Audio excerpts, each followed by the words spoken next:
వరదలకు విజయవాడ విలవిల్లాడింది. ఈ విపత్కర పరిస్థితుల్లో వరద బాధితులకు అండగా నిలిచాయి డ్రోన్లు. ఇంకా జల దిగ్బంధంలోనే పలు కాలనీలున్నాయి. సాయం అందించడానికి కూడా వీల్లేని పరిస్థితులు నెలకొన్నాయి. దీంతో బోట్లు, క్రేన్లు వెళ్లలేని ప్రాంతాలకు డ్రోన్లతో సాయం చేస్తున్నారు. ఆహారం, మంచినీరు డ్రోన్ల ద్వారా అందిస్తున్నారు. ఈ ఒక్కరోజే 16 భారీ డ్రోన్లతో ఆహారం సరఫరా చేశారు.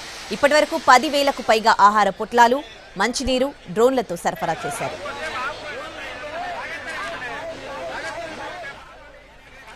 దీనికి సంబంధించి పూర్తి డీటెయిల్స్ మా ప్రతినిధి పిఎంఆర్ చంద్రశేఖర్ లైవ్ లో అందిస్తారు. చంద్రశేఖర్,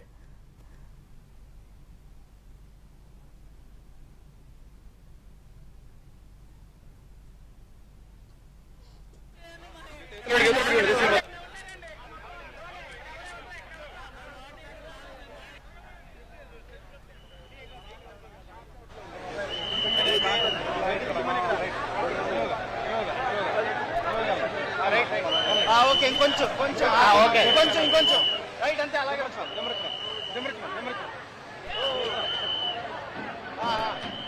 అలాగే కేజీ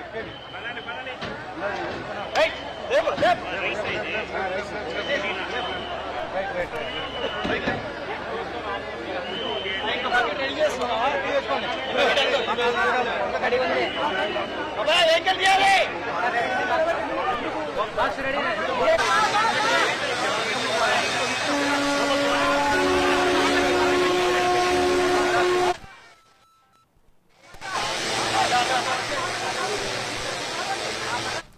ఇటీవల కురిసిన భారీ వర్షాలకు విజయవాడ విలవిల్లాడింది.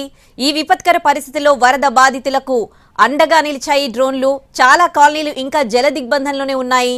సో వాళ్ళ దగ్గరికి వెళ్లలేని పరిస్థితి. ఈ నేపథ్యంలో ఇక్కడ డ్రోన్లు కీలక పాత్ర పోషిస్తున్నాయి.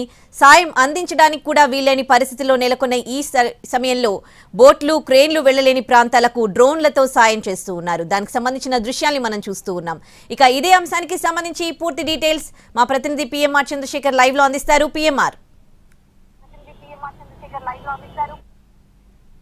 శ్రీ మొత్తంగా లోతట్టు ప్రాంతాల్లో ఉండే వారికి చివరి మనిషి ఎవరైతే ఉంటారో అతనికి కూడా ఖచ్చితంగా బాధితులు ఎవరైతే ఉంటారో వాళ్ళందరికీ ఆహారాన్ని సరఫరా చేసే అంశం మీద ప్రభుత్వం అయితే చాలా సీరియస్ గా ఉంది. సీఎం చంద్రబాబు అయితే నిరంతరం ఆహారాన్ని సరఫరా చేసే వ్యవహారం మీద చాలా కట్టుదిట్టంగా వ్యవహరిస్తున్న పరిస్థితి కనిపిస్తోంది. సో ఈ క్రమంలో డ్రోన్లను వినియోగించడం ద్వారా లాస్ట్ మైల్లో చివరి మనిషి ఎవరైతే ఉంటారో, చివరి బాధితులు ఎవరైతే ఉంటారో వాళ్ళందరికీ కూడా ఈ ఆహారాన్ని సరఫరా చేసే దిశగా అన్ని రకాల చర్యలు తీసుకోవాలని ఆదేశాలు జారీ చేసిన పరిస్థితి కనిపిస్తుంది. సో దీంట్లో భాగంగా డ్రోన్లను వినియోగించుకోవడానికి పూర్తి స్థాయిలో ప్రభుత్వం సంసిద్దమైంది. సో ఇప్పటికే 16 డ్రోన్లు క్షేత్రస్థాయిలో ఫీల్డ్లోకి వెళ్లి పూర్తిగా సేవలు అందిస్తున్న పరిస్థితి కనిపిస్తోంది. సో దీంట్లో భాగంగా ఇప్పటికే 10,000 ఫుడ్ ప్యాకెట్స్ కు పైగా అందజేసిన పరిస్థితి. బాధితులు ఎవరైతే ఉన్నారో పెద్ద పెద్ద లోతట్టు ప్రాంతాలు కావచ్చు, భారీ ఎత్తున నీట మునిగిన ప్రాంతాలు కావచ్చు, అక్కడ లోతట్టు ప్రాంతాల్లో ఉండే వాళ్ళ బాధితులకి, బయటికి రాలేని బాధితులకి, అలాగే ముసలి వాళ్ళు ఎవరైతే ఉంటారో వాళ్ళందరికీ కూడా డ్రోన్ల ద్వారానే ఈ ఆహార సరఫరాని చేస్తున్న పరిస్థితి కనిపిస్తోంది. ప్రస్తుతం 16 డ్రోన్ల ద్వారా ఈ క్షేత్రస్థాయిలో ఈ డ్రోన్ల ద్వారా ఈ ఫుడ్స్ సరఫరా, ఫుడ్ డెలివరీ అనేది జరుగుతోంది. ఒక్కొక్కటి 8 నుంచి 10 కిలోల మేర బరువుని మోయగలదు. సో ఇందులో ఫుడ్ ప్యాకెట్స్ తో పాటు కొంత మెడిసిన్స్ ను కూడా పంపిస్తున్నారు. ఫుడ్, వాటర్, మెడిసిన్స్ ని వీటిని పంపిస్తూ బాధితులకి అండగా నిలుస్తున్న పరిస్థితి, బాధితులకి ఈ ఫుడ్ ని అందజేస్తున్న పరిస్థితి కనిపిస్తోంది.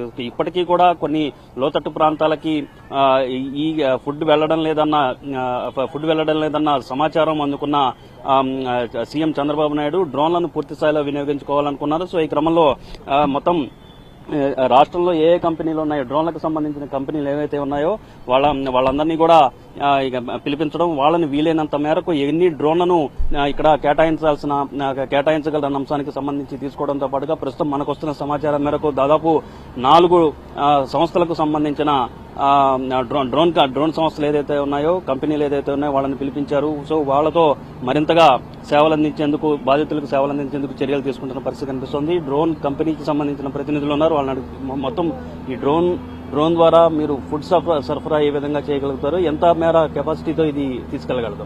సార్ మాది వచ్చేసి డ్రోగోడ్ డ్రోన్స్ అండి. మా ఆఫీస్ వచ్చేసి ఇక్కడ తాడేపల్లి వర్క్ చేస్తాం మేము. సో మేమేం చేస్తున్నామంటే మాకు 2 days బ్యాక్ నుంచి మాకు కమిషనరేట్ నుంచి కాల్ వచ్చింది, ఇలా ఫ్లడ్స్ వచ్చాయి, మనం ఇక్కడ త్రూఅవుట్ విజయవాడ అంతా మనం ఫుడ్ సప్లై చేయాలి అని మాకు కాల్ వచ్చింది.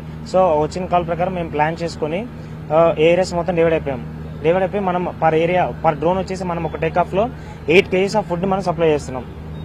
8 kgs ఆఫ్ ఫుడ్ మనం సప్లై చేస్తున్నాం. ఈచ్ అండ్ ఎవ్రీ బిల్డింగ్, అది బిల్డింగ్ ఎంత హైట్ అయినా ఉండి, ఈవెన్ అది 100 meters అని ఉండి 200 meters అని ఎంత హైట్ లో ఉన్నా మనం ఫుడ్ తీసుకెళ్లి వాళ్ళకి జనరేట్ చేస్తున్నాం. ఫుడ్ మీరు ఎన్ని డ్రోన్స్ ని ఇప్పటి వరకు మీరు ఫీల్డ్ చేశారు? మనం వచ్చేసి ఇప్పటి వరకు 10 drones as of now 10 drones చేసాము. ప్లస్ ఇప్పుడు ఇంకో 10 drones యాడ్ చేస్తున్నాం. మొత్తం 20 drones ఫ్లై చేస్తున్నాం ఇప్పుడు మనం. మనతో చెప్పిన ఈ కంపెనీకి సంబంధించిన ప్రతినిధులే దాదాపు 20 డ్రోన్లని ఫీల్డ్ చేయడానికి తీసుకొస్తున్న పరిస్థితి కనిపిస్తోంది.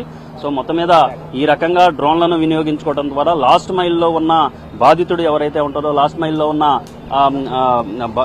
వాళ్ళందరికీ కూడా పూర్తి స్థాయిలో ఈ ఆహారాన్ని ఆహారాన్ని సరఫరా చేసేందుకు పూర్తి స్థాయిలో చర్యలు తీసుకుంటున్న పరిస్థితి కనిపిస్తుంది. దీంతో పాటుగా డ్రోన్లే కాకుండా హెలికాప్టర్లు, చాపర్ల ద్వారా కూడా ఈ ఆహార సరఫరాని చేపట్టే దిశగా అన్ని చర్యలు ప్రభుత్వ యంత్రాంగం తీసుకుంటున్న పరిస్థితి కనిపిస్తుంది. మొత్తం 6 హెలికాప్టర్ల ద్వారా ఈ ఆహార సరఫరా చేస్తున్న పరిస్థితి కనిపిస్తుంది. ఈ విధంగా డ్రోన్లను ఎగరవేసి ఆహార సరఫరా చేయడం 1, 2 చాపర్ల ద్వారా ఆహారాన్ని సరఫరా చేయడం, 3 వీలైనంత వరకు బోట్లు ఎక్కడెక్కడికైతే వెళ్ళగలవో అక్కడ బోట్ల ద్వారా ఆహారాన్ని సరఫరా చేయడం. సో ఇటువంటి చర్యలు తీసుకుంటున్న పరిస్థితులు కనిపిస్తున్న నేపథ్యంలో లాస్ట్ మైల్ వరకు, అంటే కొద్దిసేపటి క్రితం సీఎం చంద్రబాబు నాయుడు కూడా చాలా స్పష్టంగా మాట్లాడారు. కొంతమంది అధికారులు కొంత నిర్లక్ష్యంగా వ్యవహరిస్తున్నారు, పెద్ద ఎత్తున నిర్లక్ష్యంగా వ్యవహరిస్తున్నారు. సో వాళ్ళ విషయంలో చాలా కఠినంగా వ్యవహరిస్తాను. కొన్ని సంఘటనలు జరుగుతున్నా వాటిని చూసి చూడనట్లుగా అధికారులు పోవడం ప్రభుత్వానికి చెడ్డ పేరు తీసుకొచ్చే విధంగా కొంతమంది అధికారులు వ్యవహరిస్తున్నారు.